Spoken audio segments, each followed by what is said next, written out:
ৰাস মহোৎসৱৰ মাজত মাত্ৰ কেইটামান দিন বাকী ইতিমধ্যে তৎপৰ হৈ পৰিছে ৰাজ্যৰ প্ৰান্তে মাতে মই আছোঁ গোৱালপাৰাৰ দুধনৈৰ খুটাবাৰী অঞ্চলত এই খুটাবাৰীত দেখা গৈছে তেওঁলোকে এইবাৰ কিন্তু ব্যতিক্ৰমীভাৱে তেওঁলোকে ৰাস উদযাপন কৰিব তেওঁলোকে জীৱন্ত মূৰ্তি তেওঁলোকে এইবাৰ ষ্টলে তেওঁলোকে জীৱন্ত মূৰ্তি প্ৰদান কৰিব এইবেলি কিন্তু ৰাস মহোৎসৱত নাথাকে কোনো মৃন্ময় মূৰ্তি তাৰ সলনি কিন্তু তেওঁলোকে জীৱন্ত মূৰ্তি তেওঁলোকে প্ৰদৰ্শন কৰিব যাৰ বাবে এতিয়াৰ পৰা তেওঁলোকে প্ৰস্তুতি সম্পূৰ্ণ হাতত লৈছে তেওঁলোকে আখৰাত ব্যস্ত হৈছে মই সহযোগীজনক মই ইয়াৰ কিছু পৰিৱেশ দেখুৱাব নিশ্চয়কৈ এওঁলোকে ব্যাপকভাৱে তৎপৰ হৈ পৰিছে দিনে নিশাই এওঁলোকে কিন্তু ৰাস মহোৎসৱৰ বাবে জীৱন্ত মূৰ্তিৰ বাবে এওঁলোকে কিন্তু ব্যাপকভাৱে প্ৰস্তুতি চলাইছে ইয়াতে শ্ৰীকৃষ্ণৰ গৰখীয়াৰ পৰা ইত্যাদি কৰি সম্পূৰ্ণভাৱে কনকলতাৰ আদি কৰি এওঁলোকে কিন্তু সম্পূৰ্ণভাৱে তেওঁলোকে ৰাসৰ বাবে প্ৰস্তুতি চলাইছে মই সহযোগীজনক আগুৱাই আহিব কাৰণে জনাম ইয়াতে তেওঁলোকে কিন্তু সেই আখৰা চলাইছে যি ঠাইত তেওঁলোকে আখৰা চলাইছে তেওঁলোকে কিন্তু ব্যাপকভাৱে প্ৰস্তুতি চলাইছে ৰাসৰ বাবে ইয়াতে তেওঁলোকে কিন্তু অসমীয়া সংস্কৃতিৰ লগতে সম্পূৰ্ণ যি এক অসমীয়া সাংস্কৃতিক পৰম্পৰা তেওঁলোকে কিন্তু এই ৰাস মহোৎসৱত তেওঁলোকে জীৱন্ত মূৰ্তিৰ দ্বাৰা তেওঁলোকে প্ৰদৰ্শন কৰিব মই সহযোগীজনে আগুৱাই আহিব ইয়াতে কিন্তু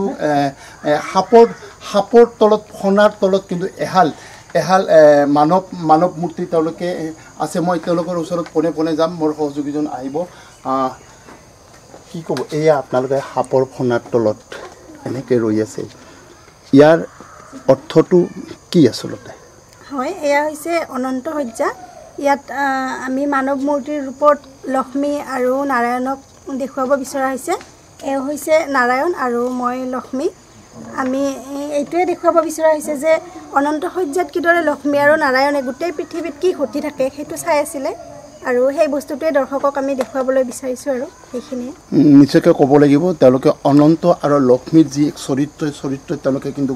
জীৱন্ত ৰূপ দিবলৈ তেওঁলোকে এনেকৈ কিন্তু আখৰত ব্যস্ত হৈছে সহযোগীজনক আগুৱাই আহিবৰ কাৰণে মই অনুৰোধ জনাম ইয়াতে আন এটা পৰিৱেশ আছে এই পৰিৱেশত তেওঁক মই দেখুৱাবৰ কাৰণে অনুৰোধ জনাম নিশ্চয়কৈ ক'ব লাগিব খুটাবাৰী এইসকল ব্যক্তি এইসকল কিন্তু শিল্পীয়ে তেওঁলোকে কিন্তু এইবেলি কিন্তু মৃন্ময় মূৰ্তিৰ সলনি তেওঁলোকে জীৱন্ত মূৰ্তি প্ৰদান কৰি এইবেলি ৰাস মহোৎসৱ উদযাপন কৰিব এইবেলি কিন্তু 4 দিনীয়াকৈ ৰাস মহোৎসৱ খুটাবাৰী অঞ্চলত কিন্তু খুটাবাৰীৰ ৰাস মহোৎসৱ 4 দিনীয়াকৈ উদযাপন কৰিব তেওঁলোকে সম্পূৰ্ণভাৱে তেওঁলোকে কিন্তু এইবেলি চৰকাৰে নতুন এছবি বান্ধি দিয়াৰ যি এক নিয়ম তেওঁলোকে মানি চলিব ইয়াতে কনকলতাৰো তেওঁলোকে কিন্তু এক জীৱন্ত মূৰ্তি প্ৰদান কৰিছে মোৰ সহযোগীজন দেখুৱাব সেই কনকলতাৰ মূৰ্তি তেওঁ জীৱন্ত মূৰ্তি তেওঁলোকে কিন্তু দেশৰ যি পতাকা সেই পতাকা লৈ তেওঁ কনকলতাই কিন্তু মানৱ মূৰ্তি তেওঁ থিয় হৈ আছে মই সহযোগীজনক আগুৱাই আহিবৰ কাৰণে মই অনুৰোধ যাম সেই কনকলতাৰ ওচৰত যাম মই পোনে সুধিম কনকলতা আচলতে কি এয়া আপুনি পতাকা হাতত লৈ কনকলতাৰ যি চৰিত্ৰই কৰিছে ৰাসৰ কাৰণে কি ক'ব হয় ইয়াতে কনকলতা আমাৰ অসমৰ শ্বহীদ আছিলে বীৰাংগনা আছিলে অসমৰ 1942 চনৰ আন্দোলনত যি মানে দেশৰ হকে প্ৰাণ ত্যাগ কৰিছিলে তেওঁ কনকলতাৰ আমি ইয়াতে মানৱ মূৰ্তি হিচাপে দেখুৱাব বিচাৰিছোঁ কনকলতাকো মানুহে মনত ৰাখক মনত পেলাওক সেইটোৱে নিশ্চয়কৈ ক'ব লাগিব তেওঁলোকে এইটোও প্ৰদৰ্শন কৰিব মানুহে হয়তোবা কনকলতাক পাহৰি যাব খোজা কিন্তু সেই স্মৃতি তেওঁলোকে কিন্তু পুনৰ তেওঁলোকে ৰাসৰ জীৱন্ত মূৰ্তিৰ জৰিয়তে তেওঁলোকে কিন্তু প্ৰদৰ্শন কৰাৰ যি এক আখৰা চলাইছে ইয়াতে সেই আখৰা যিয়ে প্ৰশিক্ষণ দিয়ে সেই প্ৰশিক্ষণ দিয়া উদ্যোক্তাসকলে মই আছে তেওঁলোকৰ ওচৰত মই আহিম তেওঁলোকক মাতি মোৰ সহযোগী ইয়াৰ আগে কিছু ইয়াৰ পৰিৱেশ দেখুৱাব নিশ্চয়কৈ ক'ব লাগিব জীৱন্ত মূৰ্তি তেওঁলোকে কোনো ধৰিব নোৱাৰিব তেওঁলোকে কিন্তু এইবেলি কিন্তু সম্পূৰ্ণভাৱে তেওঁলোকে মৃন্ময় মূৰ্তিৰ সলনি তেওঁলোকে জীৱন্ত মূৰ্তি প্ৰদৰ্শন কৰি তেওঁলোকে কিন্তু এইবেলি ৰাস মহোৎসৱ তেওঁলোকে বকাসুৰ আছে বকাসুৰকো মই বকাসুৰ জীৱন্ত মূৰ্তি বকাসুৰ তেওঁলোকে প্ৰদৰ্শন কৰিছে মই সহযোগীজনক আগুৱাই আহিব আৰু সেইজন প্ৰশিক্ষকৰ ওচৰত মই পোনে যাম যিয়ে এই সমগ্ৰ পৰিৱেশটো তেওঁ প্ৰশিক্ষণ দি আছে দাদা কি ক'ব যিহেতু আপুনি এই জীৱন্ত মূৰ্তি সম্পূৰ্ণভাৱে আপুনি প্ৰশিক্ষণ দি আছে এই ব্যতিক্ৰমী ৰূপত আপোনালোকে স্থাপন কৰিব এইবাৰ ৰাস মহোৎসৱ কি ক'ব কিমানজন শিল্পী আছে আৰু কিমান দিন আপোনালোকে এনেকৈ প্ৰশিক্ষণ লৈছে হয় ধন্যবাদ জনাইছোঁ আপোনালোকক মানে আমাৰ এই এটা ব্যতিক্ৰমী অনুষ্ঠান আমাৰ মোটামুটি ইয়াতে 30-40 জনৰ ওপৰত ল'ৰা ছোৱালী আছে আৰু প্ৰত্যেকে আমাৰ তাৰমানে মৃন্ময় মূৰ্তিটো ইয়াত নাই গোটেই মানৱৰ দ্বাৰাই কৰা হৈছে গোটেই মূৰ্তিখিনি মানৱৰ দ্বাৰাই হ'ব আৰু এওঁলোকে তাৰমানে দেখিছে আপুনি প্ৰত্যেকজনে বিভিন্ন ৰলত বিভিন্নটা অভিনয় কৰি আছে গতিকে এনেকুৱাই আৰু এই কিমান বছৰৰ পৰা এই আপোনালোকৰ মৃন্ময় এইটো আমাৰ ইয়াত 3 বছৰ হ'ল। তাৰমানে আমাৰ আগতে হেৰি কোৱা হৈছিল আমাৰ গাঁওখন তাৰমানে আৰ্থিকভাৱে অলপ মানে দুৰ্বল, গতিকে আমি চিন্তা চৰ্চা কৰিলোঁ ইয়াতে কিবা এটা ব্যতিক্ৰম কৰিব পৰা যায় নেকি। ঠিক তেনেদৰে আমি 3 বছৰ হ'ল আমাৰ গাঁৱৰ যুৱক যুৱতীসকলে লগ হৈ তাৰমানে ইয়াতে এটা ব্যতিক্ৰমী প্ৰচেষ্টা আমি হাতত ল'লোঁ আৰু ইয়াতে যেনিবা মৃন্ময় মূৰ্তিৰ সলনি আমি মানৱ মূৰ্তি স্থাপন কৰাৰ এটা সিদ্ধান্ত ল'লোঁ। আৰু ঠিক তেনেকৈ গোটেই গাঁওখনৰ ল'ৰা ছোৱালীখিনি ওলাই আহিছে আৰু খুব সুন্দৰভাৱে তেওঁলোকে সহযোগ কৰিছে। আৰু দেখিছে আপোনালোকে ইয়াতে মানুহৰে বকাসুৰ, মানুহৰে কৃষ্ণ, মানুহৰে কনকলতা, আপোনাৰ মানুহৰে মহাদেৱ, আপোনাৰ মানুহৰে নৰসিংহ। আপুনি সিপিনে দেখিছে এটা নামঘৰ আছে, নামঘৰত 2জন ভকত আছে মানুহৰে। ইপিনে দেখিছে আপুনি অনন্ত ইজ্জা আছে, লগতে তেজীমলা মাহী আইৰ যিটো অত্যাচাৰ সেই অত্যাচাৰটো দেখুওৱা হৈছে। লগতে ভোগালী বিহুত আমাৰ অসমীয়া যিটো পৰম্পৰা সেই পৰম্পৰাটো দেখুওৱা হৈছে। মানে গোটেই কামখিনি আমাৰ মানুহৰ দ্বাৰাই কৰা হৈছে। এই চিন্তাটো ব্যতিক্ৰমী চিন্তা যিহেতু আপোনালোকে ল'লে, এইবেলি ৰাসত কিমানটা ষ্টল থাকিব আৰু সেই ষ্টলত মূৰ্তিটো কিমানটা জীৱন্ত মূৰ্তি? এনে ষ্টলটো মোটামুটি 15-16ৰ ওপৰত যাব, কিন্তু ল'ৰা ছোৱালীও মোটামুটি 40জনমান হ'ব। মূৰ্তিটো জীৱন্ত মূৰ্তি কেইটা থাকিব? মোটামুটি ষ্টল আপোনাৰ 15টাৰ ওপৰত যাব, কিন্তু ল'ৰা ছোৱালী মানে একোটা ষ্টলত কেতিয়াবা এনেকুৱা হয় চিন লৈ তাৰমানে ল'ৰা ছোৱালী এটা ষ্টলত এটাই হয় কাম দিয়ে, আৰু কেতিয়াবা এটা ষ্টলত মানে 4-5জনো ব্যৱহাৰ কৰিবলগীয়া হয়। আপুনি যেনেকৈ দেখিছে মানে অসমীয়া পৰম্পৰা তাৰ উৰণত মানে গুড়া খুন্দি আছে, তাতে 4জন আমি ব্যৱহাৰ কৰিছোঁ, 4জন ল'ৰা ছোৱালী আছে। নিশ্চয়কৈ ক'ব লাগিব তেওঁলোকে কিন্তু 4দিনীয়া কাৰ্যসূচীত তেওঁলোকে কিন্তু শ্ৰীকৃষ্ণ জীৱন্ত মূৰ্তি, শ্ৰীকৃষ্ণ বকাসুৰ, অসমীয়া পৰম্পৰা বিভিন্ন তেওঁলোকে কিন্তু জীৱন্ত মূৰ্তি কিন্তু এইবেলি ৰাসত তেওঁলোকে প্ৰদৰ্শন কৰিব। আৰু নিশ্চয়কৈ ক'ব লাগিব খুটাবাৰী অঞ্চলত কিন্তু প্ৰতি বছৰৰ দৰে বিগত 3 বছৰৰ পৰা এইসকল শিল্পীয়ে কিন্তু তেওঁলোকে জীৱন্ত মূৰ্তি প্ৰদৰ্শন কৰি তেওঁলোকে ৰাস উদযাপন কৰিছে। ক'ব লাগিব যে নামনি অসমৰ এক ব্যতিক্ৰমী ৰাস মহোৎসৱ এইবেলি তেওঁলোকে উদযাপন কৰাৰ কাৰণে ব্যাপক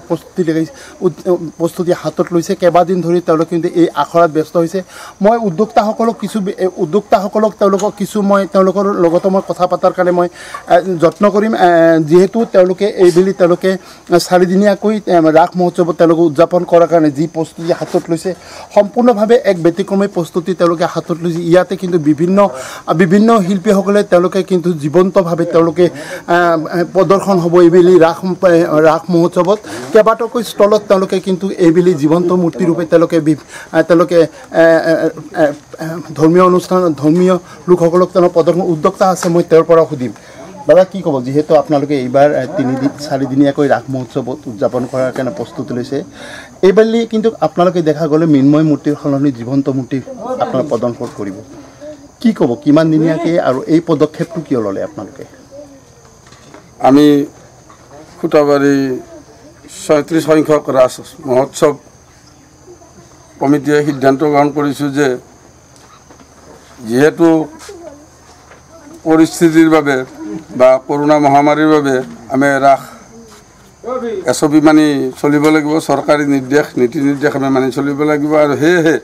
আমি আমাৰ অনুষ্ঠানসমূহ 10:30 আমি শেষ কৰিব লাগিব। গতিকে যাত্ৰা দল বা বেলেগ ব্যৱস্থা ল'লে আমাৰ হয়তো শেষ কৰিব নোৱাৰিম। সেয়েহে আমি আমাৰ এই গাঁৱৰ স্থানীয় ল'ৰা ছোৱালী মানৱ মূৰ্তি প্ৰদৰ্শন কৰিবলৈ ওলাইছে, আৰু এই মানৱ মূৰ্তি প্ৰদৰ্শন আমাৰ খুটাবাৰী ৰাসৰ অন্যতম। আজি প্ৰায় 3 বছৰ ধৰি চলি আহি আছে, আৰু সেয়েহে আমি বেলেগ সাংস্কৃতিক দিশৰ কথা নাভাবি মানৱ মূৰ্তি বা লোক সংস্কৃতি এনেধৰণে আমি ৰাসখন চলাই নিম বুলি প্ৰস্তুতি আৰম্ভ কৰিছোঁ। আৰু আমাৰো স্থানীয় যুৱক যুৱতীসকলে আজি ধৰি লওক 15-20 দিন ধৰি আখৰা চলাই আছে, আৰু এতিয়া এই প্ৰস্তুতি সম্পূৰ্ণ হ'লে আমাৰ হয়তো